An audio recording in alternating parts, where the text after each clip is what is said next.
Welcome and thank you for tuning in to the Believe in Yourself podcast. I'm your host, Mr. Believe, better known as kevbiyi, man. And if you yourself are interested in creating your own podcast, let me show you how to do it, man. Let me give you some great advice. If you haven't heard about Anchor, it's the easiest way to make a podcast. Let me explain. I only need two things real quick. Listen in close. Number one, it's free. That should say it all right there. But if that's not enough, number two, you can make money from your podcast with no minimum listenership. That means you can start making money from day one on your podcast and start putting that money to good use. So, let me give you the information. Download the free Anchor app or go to anchor.fm to get started. That's ANCHOR.FM to get started today. And I want to hear your podcast. Peace. Welcome to the Believe in Yourself podcast. And today we got a very special episode with you guys, man. We got an interview coming from all the way across the pond, across that great big Atlantic Ocean. We're meeting with Mrs. Nadu, man, a Ghanaian European. And she's going to tell us her story and how she became an event curator or event planner, however you guys want to call it, whatever you want to say it. But she basically manages and puts on great, huge international events. So if you definitely want to be more a part of that or learn more about that industry, definitely hit her up. She's going to leave her information inside the podcast, but tune in to Nadu. Peace.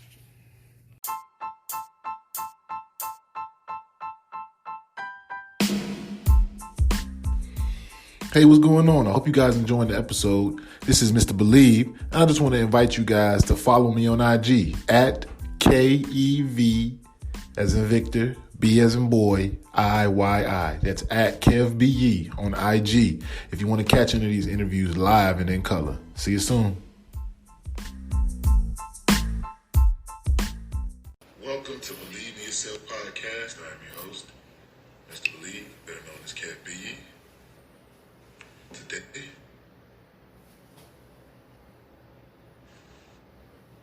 we have a special guest, Ms. Nadu, coming from all the way across the pond. Thank you for joining us.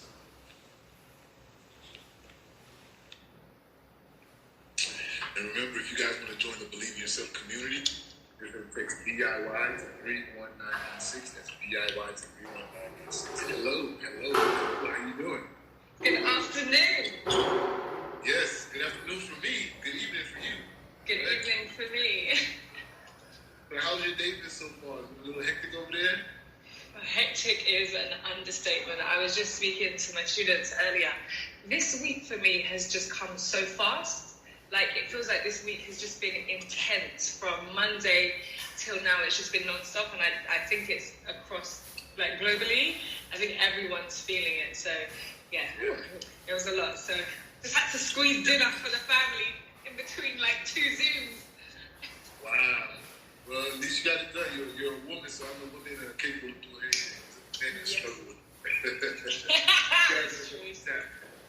It's true. I would have to agree this week has definitely come super, super fast. Man, I got a lot going on. It's just so much. It's like, boom, boom, boom. I feel like this month before I blink it's going to be over. And things might happen. You know, we just recently had our little tropical storm out here in Florida. So how's Wow. Yeah, we just, well, it wasn't too bad on our end. The other areas probably hit a little bit more. I mean, we got on like normal rain, but it wasn't too bad for the most part. How's the weather over there? Today is baking. Sorry, I need to get a fan because I'm dying. Like, tomorrow we're expected to have, I think, the equivalent of what is like 96 degrees. So for us Brits, that's a whole new, we're not used to that kind of temperature at all. So yeah, today's been really nice and tomorrow as well. So global warming at its finest right now.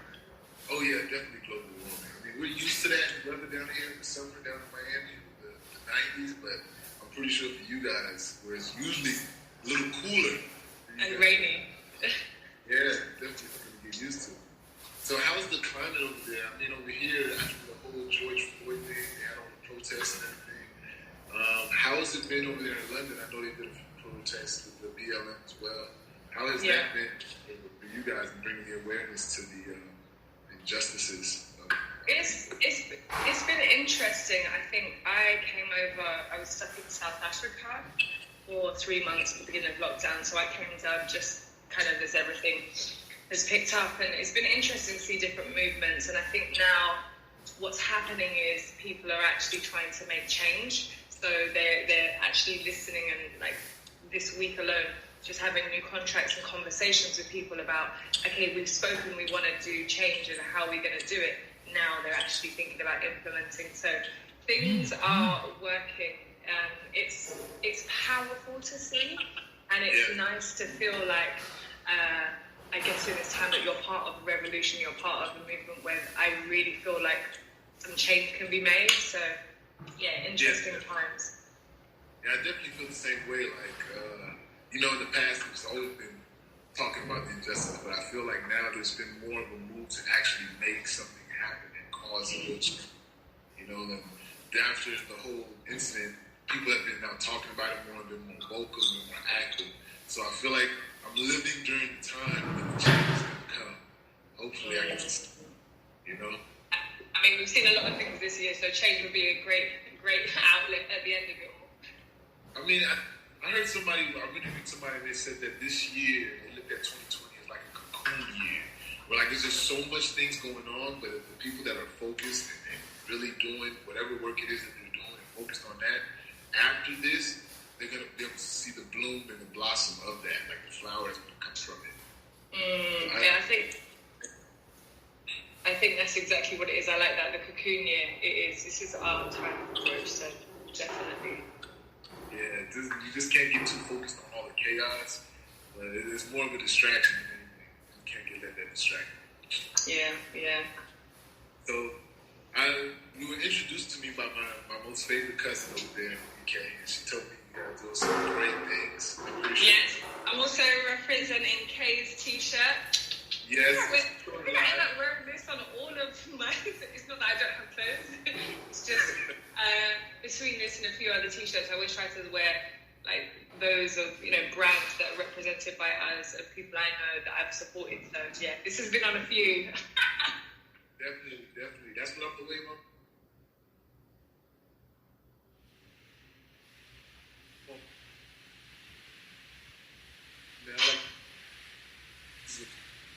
What people do are things you can build up to stimulate our economy. But she definitely said to me that you're doing a lot of great things as far as in the event space and curating. And I want to let you give a better introduction of your story, how you got into that, and how you got started.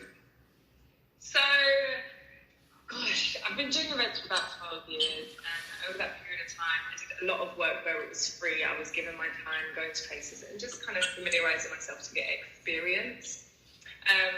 But I quickly realized, like, walking into spaces and being often, like, the only woman of color in a space taking up that, I was like, there's definitely something more that needs to be done here. So going through, I ended up going to university. I did event management and music and media management, and managed to be headhunted from the university. Really fortunate, worked with different organizations that kind of started me building, I guess, education in terms of training other people, giving opportunities to others that weren't necessarily as lucky to get into the industry. And so it just went from there. One of our first events was at a prestigious venue at the UK called the Royal Albert Hall. At the time, it was 5,000 people. I'd never done anything of that size. But I was like, yeah, I can do it.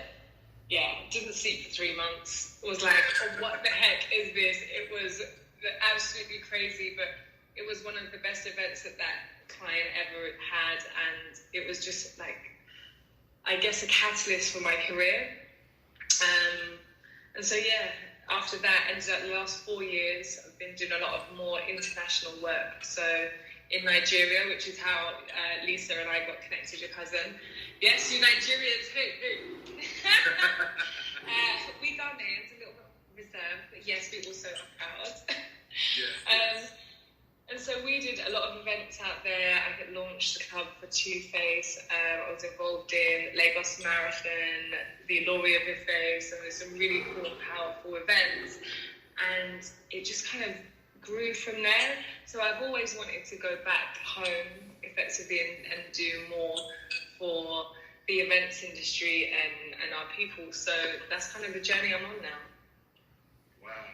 I just have to ask a question, because you do an event, and a lot of times they say working with people of our color that it's a little bit more frustrating than working with the other culture people, the white people, to say, for lack of a better phrase. Do you find that difficulty inside of your field?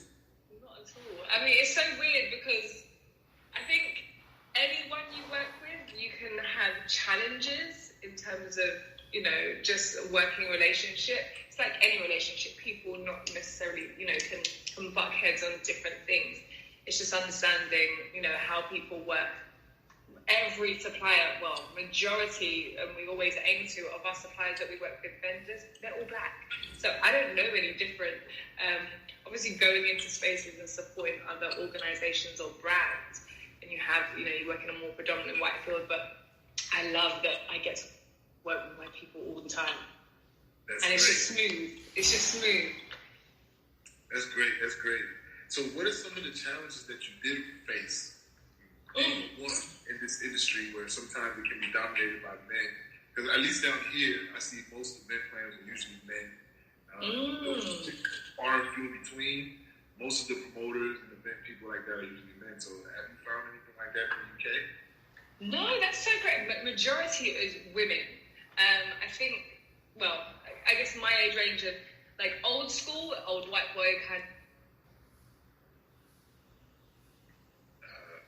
Back. Don't worry. Okay. I limit myself with social media. My hour was done for the day. So working, I don't know, I've always found it's not been difficult working with my people. I enjoy it. Like, why would you not want to? It is what it is. I don't understand when people have that struggle. Okay, so has anybody ever, because I'm asking coming from the States, so it's a little different. So it's like, sometimes people feel alienated because they're a woman, or because people don't want to, they kind of, not that they don't see you, but they kind of are looking for your boss, if that makes sense. It does make sense. I think often, I've never experienced anything personally, but I think indirectly coming into the industry, especially because like most of our stuff is in entertainment, there's this idea that you have to sleep your way to get to the top. And I'm very fortunate that was never the case. But it's this kind of stigma that you're not good enough. I remember I've done events in different places, think about it, and there's people who have initially given me work because they were like, oh, okay, maybe this could lead to something. And I'm like, I'm all business. And it's like, oh, and that kind of realization. But I don't know, it's weird. I think it's kind of like the things that we see on a...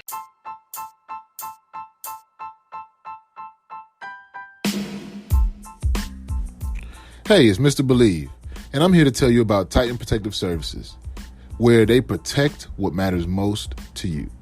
Titan Protective Services provides innovative security solutions for apartment complexes, rental properties, and condominiums.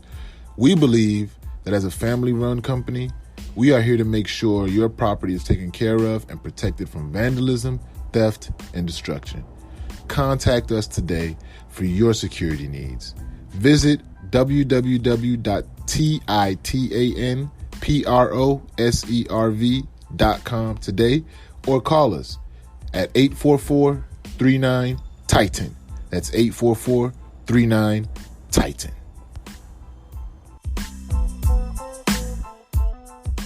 Day to day that you just have to take with a pinch of salt and move on. And I think if I paid too much attention to, I wouldn't have been able to get to where I was. And I'm not saying it's right, but I'm just saying that you kind of just persevere and push through. Like me, this is my mission, my vision, my goal. So let me focus on what I need to deliver. And when people see that you're about business, they take you seriously. Exactly.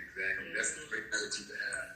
Because sometimes, unfortunately, man, like you said, they work with you because they're thinking that maybe it will lead to something else. But then when you see you're about business and you produce that work, you know, you kind of change their perspective a little bit on how they approach you the next time.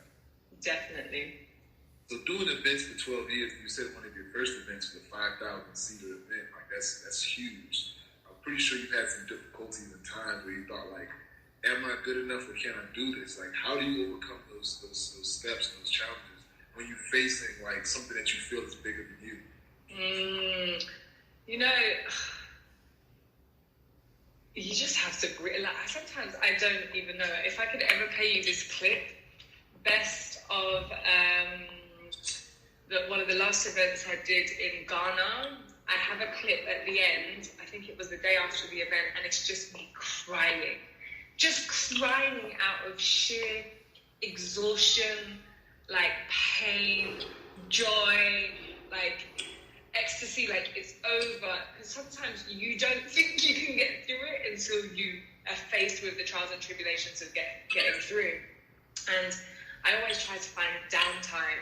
And for me, my downtime is like listening to music and just kind of zoning out and just focusing on me. So it's just being able to manage your workload, which in events can be as, you know, how long is a piece of string? It always varies. So yeah, every event has been a challenge. We've got a podcast coming out, which is like behind the scenes of all of the events. And we launched, I think this week, our behind the scenes in December. So that should give you an idea into this crazy world and just the stuff that happens behind the scenes that no one ever sees. Because it's our job to make sure, you know, you guys have a great time doing events, like enjoying, like drinking, and we're just like, what is happening? What is the name? What is going to be the name of the podcast that you got coming out? I am still thinking. I don't know. I'm trying to think. Maybe like the zoo, accessible areas. I don't know. I'm still thinking. Yeah, definitely. I can, because I work some events as a security. I do security here in the States. Sometimes I see a lot of the headaches that the planners go through, because usually we come to just make sure things are right. But I see a lot of the behind the scenes, they're running around before the event, making sure this person's here, calling this person's late, this person doesn't have the money, or this person's this. It can be very, very overwhelming. And definitely. I'm glad that you're able to keep it together. Do you have like a crew of people that help you? Like, have you ever felt like, oh my God, I just want to give up? And people that's there, it's like, no, you can do it. You can do this. Honestly, my team, I could not do anything I do without my team. So we're all women of color. We've last year we started working with the first man, who I've known for about 10 years. And I met him and I was like, you're a man who does events and you're black? Like, what the heck? And so we kind of met at an event one day, so we started working again. But the team is predominantly women of color, and honestly, I couldn't do anything without these. And it's funny because it ranges from our head of events is my best friend of 31 years. Like most of one of our projects and operations manager, she came on my course 7 years ago, and she's just stuck by and come through. Another girl was from my university. She was my PA at one time. Like, honestly, but they are like family, and that's how we work as a unit. And they know I am nothing without each and every one of them. Like, I can't do any of this stuff. So yeah, team is so important. And I've had people that have said, you know, you should never work with friends. And I've even had a friend of mine of 20 years who completely stabbed me in the back and tried to take my company and all sorts of madness and tried to steal like intellectual property. But I will always work with my friends because they're just my ride or dies for everything. Yeah, I believe in that sentiment. We have an up and coming producer, actress out here. I've never heard of her name, Issa Rae. And one thing have I heard of her? What kind of question is that? Hey, are you black? I know she's super popular here. I don't know how everything. I know she has some things in the UK. So my girl, Issa Rae, yes. Oh, excuse me. I know one thing she said was a lot of times people are trying to look for the people who have already made it, and they're trying to connect with them to try to pull themselves up. And one thing she said is, people that you're going to make it with are already around you. So you have to build your team or your community with people who are next to you. Those are the people that you're going to make it to that next level with. Literally and that's all come together and elevate together. Like, that's exactly it. Like, any job that I get, I don't care if it's for me, one as a contractor individually or for the company, it all goes in the same pot and we all eat from that same pot. Like, this is about everyone. It isn't me. And I think it's because we've been through the ruts, like, over my 12 years. Like, everyone in some way, shape, or form has been involved with an event of mine. And it's like, I couldn't do this. Like, there's no way. Like, you're as strong as your team. Like, my team is everything. Exactly. This is a little side note. So, I know you heard this already. So, I've been watching this one thing on HBO. I don't know her name exactly, but I believe she's Nigerian or Ghanaian. Hey, so you don't know your people's name? But she's from the UK, and her show is called I Made the Michaela Cole. That's her name. Michaela Cole. Yes, I think that. She's Ghanaian. She's one of ours. Have you seen it? It's an amazing story. It is phenomenal. Yes. Like, honestly, I was speaking to someone today, like, even her other film, she did a film called Black Earth Rising on Netflix. I gotta check that out. No, it's just everything she does is it just moved. I cried watching I May Destroy You, and even equally so with Black Earth Rising. It's just powerful black narrative, which is just key for everything that we do. Yeah, definitely. Because being from States, I didn't know the culture out there in London was so Afro-Caribbean centric. It's like, it looks beautiful. It's just beautiful to see that story portrayed. Everything that comes out of the UK that we watch here is always, of course, Anglo-Saxon, European-centric, or whatever. So to see that and portrayed, to see our people, Nigerians, Canadians, Jamaicans, Bahamians, all communing and working together and living together, it was just, and the story is dope. Like, yeah, it's crazy. It gets really good. I recommend that for anybody. Yeah. So, what have been some of your biggest accomplishments that you've had this far, would you say? Gosh, I think it's kind of just like, it feels like it's this kind of leveled gravitas towards everything that I've been working for. Like, I think going back to your earlier question, and I've been like, can I do this? I'm not good. Everyone's like, what are you talking about? This is what you've asked for. You've got it. So deal with it. Like, you want it to like, work it. But I definitely like my first event being at the Royal Albert Hall. That in itself, that venue is prestigious. It's the Queen's venue. That was definitely a landmark. The stuff that I did on the continent, because I wrote it down. I wrote down I want to do more international events, and within, I think, less than 3 months, I had a call, was on a plane to Nigeria, bada bing, bada boom, out. And then being able to do events in Ghana, because obviously my family like, hey, you'll never go, you don't want to go. And I'm like, I'll just go with the money, I'm trying. And then the next year being able to go to Ghana, and we did Tina Fest with Fuse ODG, and then meeting other people out there. We consulted on Afrocello last year, which we're now taking on Afrocello as one of our clients. So, it's been this slow, pace, but it's getting there. And now, what I had, I think, an hour before this was our international exchange program. So we've got 2 students from Ghana, 2 students from South Africa, 2 students from London, and they're all on this exchange program, and we teach them events. So what they'll have basically is a skill set which will enable them to do events across the continent, specifically now in these 3 countries. But then we're going to build a community which will support basically every country on the continent to be able to say, right, you want to do events in this country, this is the infrastructure that you'll be working against. There's a pool of people who already do events there. You can communicate with them. We're all of colour. Like, let's go. So, it's all coming, slowly. And I think, like I said, it's been a 12-year journey. A lot of people in this day and age, when I see event curators and all this other nonsense, it's it's for the here and now. And I'm I'm trying to build a legacy for us in the skill set that I have. And if that means I don't sleep for a couple of days and I'm stressed out, then that's what it takes, because I need to make this happen. Definitely. I heard you say that you wrote it down. So do you do things like vision boards and those plannings and things like that? All of that. Like, even today, I said, I was talking about vision boards because last week I put up that I wanted a car. And then within a week, I had a car come and I was like, okay, I need to be a bit more specific because that wasn't the car I was referring to.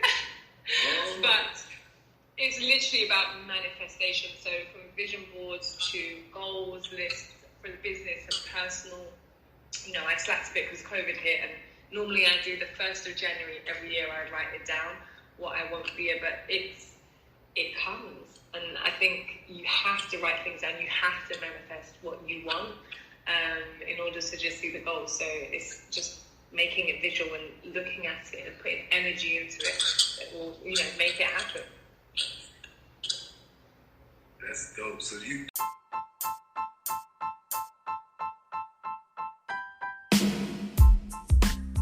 Hey, it's Mr. Believe, and I want to tell you about Unique African Boutique. It is a beautiful collection of authentic clothing, jewelry, accessories, and art that are made with the highest quality from artisans in Africa. What you get from Unique African Boutique, you can't get from anywhere else. Our entire collection is made up of one-of-a-kind pieces that promote the culture, music, and lifestyle of Africa, with care for the artisans and their families and their livelihood. Shop Unique African Boutique today at shopuniqueafricanboutique.com. Do you more write it down, or do you do like the pictures, or people put the pictures up on? Both. Both of them? Both. I made a vision board. I didn't really finish it, but I keep saying I need to get more into that. Finish it. I didn't do one this year, but I wrote my points down. But if you started, you need to finish. Yes, I have to. I got to get back on that. So what are some of the biggest lessons that you've learned this year so far? Or in business? In business? Yes. So many. But you have to listen to the podcast for that. Like, honestly, so many lessons. I tell you the last one that I learned, which I guess they say everything happens in threes. Like, someone takes a piss once. Okay, note to self. Twice. Okay, I'm the idiot. 3 times. Okay, this can never happen again. We were called to do last minute, I think a week to go, to do Cardi B's show in Ghana. And I was like, oh my God, to be able to say that I've worked with Cardi B, like, this is phenomenal. And a really short window, but if anyone can do it, I can do it. Land in Ghana, get on site, look around, and I'm like, this is African Fire Fest, so I'm just gonna step away delicately from this and just not get involved. But at that point of going before, the client I'd worked with before, we had a relationship, I forked money out of my own pocket. So in order to get part of the team there, because we had to move our flights a few days early, and obviously everyone wanted to be in Ghana last year, so flight prices were through the roof. And so I ended up being $5,500 out of pocket. And so that is a big lesson. Yes. Because no one ever wants to use their own money to fork out for things, and you do it on the onus that people are going to be genuine and, look after their worth, basically. And so that for me was like, I will never mobilize myself, regardless of relationship, anything, and put myself in that situation, because at the end of the day, it's only me who loses out. So, yeah, real life lesson, real quick. Yeah, definitely. You have to set those boundaries, because if you don't, people push. They're going to ask. They're going to see what they can get. You're the one who has to know what you can do or not do or accommodate. Precisely. So when you have these events coming up, I'm pretty sure it's getting closer and closer to the day, winding down, you're losing sleep. What do you do to help yourself get through the stress? Do you maybe run, read, what do you do? Read? There's no time for any of those things. I love this idea that you have of events. It's not real.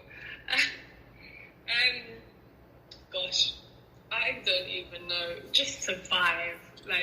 The one thing you have to try and do is sleep. On the lead up to things, especially when, it's last minute, sleep is the only thing that can save you. You just have to just keep going. There's literally nothing. I'm thinking of the most stressful situations. I think there's nothing you can do but persevere and just know. I count down the days. On the other side of this event, I'm gonna be in the swimming pool by the spa, and you just visualize oh my gosh, that's gonna be, and then you get over it. So it's like even walking on site to the festival last year, I was like, let's start fighting fire number one, because that's how it starts. It's just like problem solving, one after another, putting out fires, and just you blink and it's like, oh, it's over. Wow. So basically just getting adequate rest and looking forward to visualizing and getting ready after the end. So I've been asking everybody this question about this 5-year plan. Most people don't really have one, especially now with COVID. The horizon is so cloudy right now. But what do you envision for yourself in the next 5 years? So much. I'll be living in Africa, probably South Africa, which is a nice go-between. Yes, come! We'll party and have sundowners all day. But yeah, so I would like to be in South Africa, to be between Ghana and the UK. It's just a nice, because it's miles away. But for me, it's between, because it's easy to get to either or. Definitely to have the exchange program up, running, lucrative, and to be across all countries on the continent. I think that is definitely a big thing for me, to ensure that people have access to things and training that they may not have been able to get access to, because the talent's on the continent. Everyone looks outside, and it was really frustrating, always being on events and it's like, oh, we've been brought in to come and work in a country, and then the locals get treated like complete shit and don't really get paid. And it's like, but you spent the time to pay me. I'm not even from here. What, because I'm foreign? Like, forget that. All of that needs to go out the window. People need to be able to appreciate and value what they have. And if it takes for me as an outsider to come and do that, I will come and make people aware. Because there are organisations that are coming in and taking advantage on the continent and not giving back. And so I'm like, I don't want that to happen. So as part of that 5 years, I don't want to be the Live Nation of Africa. That's not what it is for me. I want to be that go-between to support people to get into the industry and to be able to put their skills to use. That's dope. On a global scale. I really like that, because with events, there's so many different types of events that go on. Of course, most people, when they think of events, they think of big concerts and things like that. But there's events across the spectrum. And the one thing I like about it is that you guys put this thing together and you're able to tell a story. Whatever it is for that event, you're able to tell a story. And what I like that you're doing when you're doing this international and bringing these kids along with younger people from each individual country, that's going to have each country's representative be able to tell that country's story. So when somebody comes there, they're going to be able to incorporate whatever the culture that is there. Whereas somebody that's outsider may not necessarily know, hey, we might need to add this. Or I need to pay homage to this, because this is what happens here. That's very good. Because so much of our culture has been deleted or robbed and overlooked, that it's very important to go back and do things like what you're doing. So I commend you. I hope to see that in 5 years. Thank you. It will happen. No hope. It will happen. Yes, it will happen. You're going to manifest it. And I will be at those events. Yes, you will. So what mistakes, if any mistakes at all, would you say that you wish you could have avoided in the beginning? Because most mistakes you can say, I learned from that mistake, so it helped me to be where I am now. But there are sometimes those ones you say, I just wasted my time. It's difficult, because I think you answered your own question. For me, they're lessons. Like, obviously, at the time, they're painful, and sometimes the repercussion of that lesson is, dragged on for longer than you would want it to. But honestly, like, even at 5.5K, ooh, it still hurts me right now when I think. I'm like, like, that's a lot. But honestly, if I didn't go through that one, I wouldn't know what I know now, and I would probably make a bigger mistake on something. I could not learning that now would mean that maybe I would missed out on 25 grand, 50 grand. You know what I mean? So for me, let me just swallow my little 5.5K and get the company to write it off, and just jump back on and keep going. And it's happened in everything. I think one of the biggest things that hit me was and it wasn't a mistake on my part, but was that experience with my business partner that was a real like shock to the system. So just physically in terms of how it affected my health, the business and everything else. I was then applying for jobs, and I've had one full-time job in my whole life. When I was 18, I worked for a bank. So I'm now, trying to change careers and get a job just so I can, provide for my family. And I couldn't get a job anywhere. I was literally unemployable. So now I'm questioning, like, am I even good at what I do? Is this even supposed to be for me? Like, maybe I shouldn't even do events. Maybe I was just, it just wasn't for me. And it's like no, it's just hit, like literally, and kind of pushing through it. So everything's a lesson. Everything's a lesson. Definitely. I mean, after that situation with your friend, I'm pretty sure you have like things in place to vet people before you bring them on board, even if they're close to you. Yes. Definitely. Lots of, I now have a great lawyer and everything in between. But yeah, exactly. You learn and you build, and also you just see red flags a lot sooner than you may have saw them before. Yeah, definitely. Sometimes we don't pay attention to the red flags because, oh, that's our friend, maybe it's okay, and then later, like after the situation, you're probably like, man, the whole time she was the whole time. Like God was showing you didn't want to listen, so you had to feel it. Yeah, that's happened to me a few times, man. Happened to me a few times because I do security here, so I try to employ people that I know, who I know probably who are going through something. I try to give them a nice little side job or something that'll help them get them in the hump. But man, people are just not appreciative, man. They'll burn you the minute they get a chance to. And I had to learn that the hard way. Yeah. So, do you have any tips for any aspiring entrepreneurs out there? Aspiring entrepreneurs. I think I was speaking to my students today. It's if you have a vision and something you're really passionate about, like seek advice from people who have done it before. And sometimes it's difficult. I'm very open. If people approach me and they're like, oh, I need a mentor, or I need some help. Obviously, we've now put things in place to support people, because sometimes it's quite time consuming to give. But you have to ask. You have to try. Because if you don't know what's going to happen. At least if you ask and the answer's no, then you're in the same position you're in. You haven't changed. And if the answer is you'll persevere. So definitely take as many opportunities as possible. And one thing I realized is speak your vision. The more you talk about it and tell people, you don't know who's having these conversations behind closed doors that can actually help propel you. And in some instances, it can do damage. Like people can be malicious, but it's a risk you have to take. And if you're passionate about your cause, people buy into you.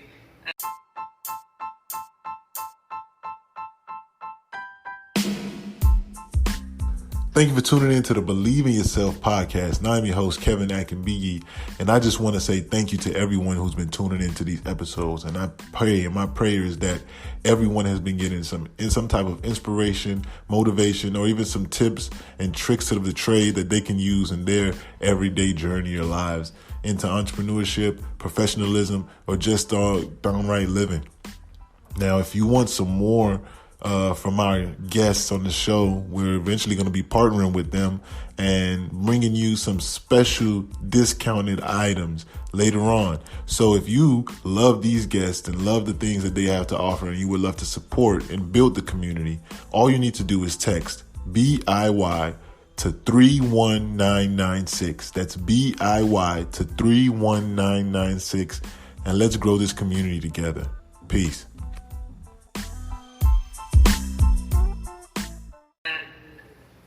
Vision. So yeah, just take every opportunity. Definitely. That's some good advice right there.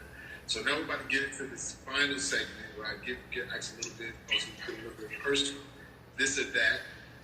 Anybody who's watching, if you guys have any questions from the dude, just put them in the question box below at the bottom of your screen, and we'll put it on the hot seat afterwards with your question.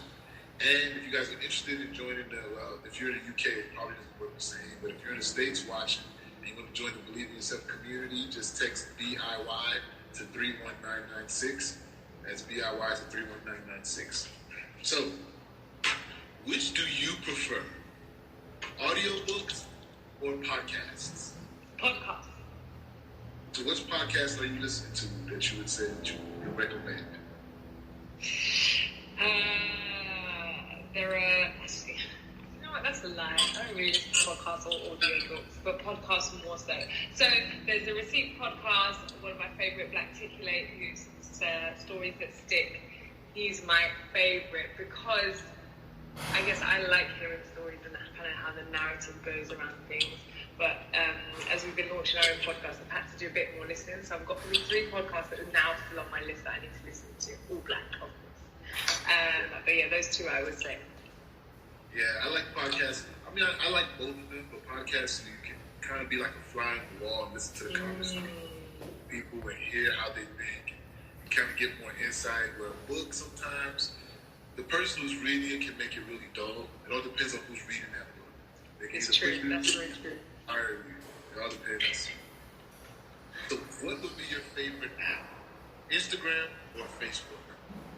Instagram. Why? I'm too young for Facebook now. Facebook is like, I can't even navigate through it anymore. I'm just like, this used to be my life, and right now, I can't do anything. It's really bad. But yeah, Instagram. Yeah, I definitely have the same sentiment. Instagram is definitely a lot more ease of use because you get there, you know what you're looking for, you see it. Facebook has so many different things. They have the TV, whatever, the live. They're just doing too much. The groups, there's just so much. It's like, I don't even have time to sit here and figure out what I'm watching. Instagram, I go, scroll a little bit, I'm gone. I'm good with that. Exactly. So, this next question I want to ask you is it's a music question. Actually, about these 2 artists. Who would you prefer to listen to, or who would you prefer to do an event for? Yemi Alade or Tiwa Savage? I've actually worked with both of them. Oh, great. I have, yes, I've worked with both of them. You probably don't even know, but I've met them both as well. But you know, like, no one cares. Who's this person who's walking in the back? It's me. It's all in the No, me. Honestly, Yemi Alade, I was a real fan of hers when she first came out. I remember on the first event I worked on in Nigeria, I met her and I was like, oh my god. So, yeah, she's always kind of stayed here. Okay, I love Tiwa, but yeah, Yemi's here. Definitely a good choice. I love Yemi as well. Which makeup would you prefer? Now, there's 2. The MAC or the Fenty? So, I used to use MAC and I have one Fenty product. So I don't have any, well, I have, I think, a MAC eyeliner. So I would say Fenty just because I'm like pro-Rihanna. But yeah, I don't really use either of those, which is, yeah, to be fair. Okay. So this last question is just a debate that I always ask myself when I go to the grocery store here. Which one am I going to choose? Because I have a little bit of a sweet tooth. Either the chocolate chip cookies or the Oreos. Which one would you prefer? See, we have chocolate chip cookies here that are called Maryland cookies, and they, for me, are just the best. Like, obviously, UK is like a real biscuit kind of country. But Oreos, you know now they have the double thick ones? They're my favorite. Double stuff, yes. As long as they've got the double, the Oreo. Yeah, I love double stuff as well. But I put my Oreos in the freezer. I don't know what you do with yours. Are you a double? Why do you put them in the freezer? What happens? I just like them to be a little bit more crunchier. You know, sometimes they can get a little soft and leave them out. When I put them in the freezer, I take them out. It's like they're always fresh, they're always kind of crunchy. I have to try that. It's like perfect. I'll definitely try that. I don't know if it's a Nigerian thing, but it might be a little bit weird. You can try it. I'll let you know how I get on. Yes, thank you. So coming up to the end of the podcast, I don't know if anybody has any questions, but before they do, I just want to say thank you, number one, for coming on here and telling your story. It's very interesting to see, especially me coming from the States and hearing your story and knowing that there's people, because what we see or what is portrayed to us about them, there's people like you out there curating the events and telling the story of our people the way it needs to be told. Definitely an eye-opener this last couple of months when I was watching that show. I May Destroy You is definitely another eye opener. It makes me just want to travel more. I just want to say thank you for doing that and being a role model and a pillar in your community and passing it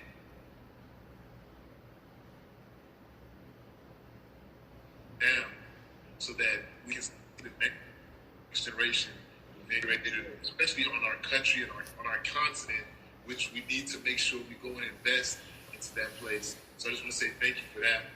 Thank you. It's much appreciated. We just got somebody that sent in a question. Mm-hmm. Oh, she didn't really send in a question. It was a comment from our favorite person in the world. Great interview, guys. Thanks, Lisa. Thanks, Lisa. So before we end, I want you to definitely tell everybody how they can get in contact with you.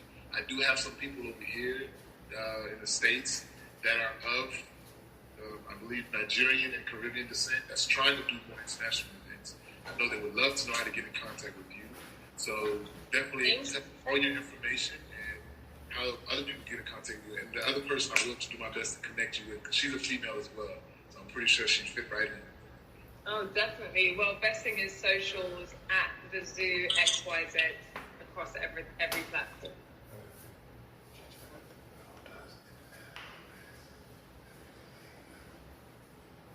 And then you can message me and I can drop you a line and see if we can get people involved on the next exchange program. We have online resources if people need some help. We do consulting as well. Let me know, and we're here to help. And how do you do with your program? Do you have any students with you? Any students from the States? Of course, it's all online. Is it the same place, the Zoo XYZ? Yeah, the Zoo XYZ. People can just reach out to us there and ask a question. So this exchange program until October, and we're probably going to do the next one in January. So yeah, we'll have 2 students from across, I don't know, as many countries as possible. This one, obviously my 3 favorites, London, Ghana and South Africa, because we took 2 students to work from London to Ghana last year. So hopefully we can move these students around. And that's the thing, it's for me being able to have this practical and vocational experience that's paired together to enable to, give you the best experience that you can and well-rounded within a safe environment around, people of colour and be able to, excel. Definitely. Do we have a question that came in? What is your next event? I can't say because they're embargoed. But just know that 2021 is going to be phenomenal. Some of the things we're working with is we've already got 3 really big events up our 35. Some have been pushed back from this year, but really good events coming. So like I said, change. We're part of that change in this new revolution. So exciting. So with COVID, have a lot of your events had to get pushed to next year and been canceled? Everything cancelled. Wow. Yeah, that's unfortunate. Yep. Social gathering is the last thing that's going to happen. Yes. And the next question, what's the youngest age of students for your program? We've actually had 11-year-olds, but for different programs that we do, so we do bespoke, but normally it's 16 years old. If there's someone that's younger than that, that's fine. And upper age limit, there isn't one, because I don't think we should ever limit. There's always courses that's like, oh, if you're 16 to 25, oh, I'm 26, great, so I can't do it. And it's like, that's it. So, there's no upper or lower. It's just being able to work with people with ability. Oh, that's amazing. So anybody can join, even if they're just trying to get in. They may be old like me and trying to get into the business. You're not old. But yes, absolutely. Because, people change their careers all the time. Like, why should you be limited just because you're age? Like, knowledge is knowledge. Yes, it is, definitely. Yep. And that was our final question. So once again, I want to say thank you for coming on this podcast. I really appreciate it. And everyone else, we'll see you guys on the next podcast next week, Tuesday. Have a blessed day out there. Bye. Bye.